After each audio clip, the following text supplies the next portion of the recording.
ಓಂ. ಕುರುಕ್ಷೇತ್ರದ ರಣರಂಗದಲ್ಲಿ ಸೇನಾವಲೋಕನ ಶ್ಲೋಕ 30. ಇದರ ಭಾವಾರ್ಥದ ಮುಂದಿನ ಭಾಗ. ಅರ್ಜುನನು ರಣಭೂಮಿಯಲ್ಲಿ ನೋವನ್ನುಂಟು ಮಾಡುವ ಸೋಲುಗಳನ್ನೇ ಕಲ್ಪಿಸಿಕೊಂಡ. ಶತ್ರುವಿನ ಮೇಲೆ ವಿಜಯವನ್ನು ಸಾಧಿಸಿದರೂ ಅವನ ಮನಸ್ಸಿಗೆ ಸುಖವಾಗುತ್ತಿರಲಿಲ್ಲ. ನಿಮಿತ್ತಾನಿ ವಿಪರೀತಾನಿ ಎನ್ನುವ ಮಾತುಗಳು ಮುಖ್ಯವಾದವು.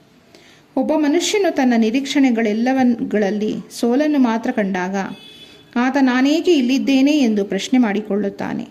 ಪ್ರತಿಯೊಬ್ಬರಿಗೂ ತನ್ನ ವಿಷಯದಲ್ಲಿ, ತನ್ನ ಯೋಗಕ್ಷೇಮದಲ್ಲಿ ಆಸಕ್ತಿ. ಯಾರಿಗೂ ಪರಮಾತ್ಮನಲ್ಲಿ ಆಸಕ್ತಿ ಇಲ್ಲ.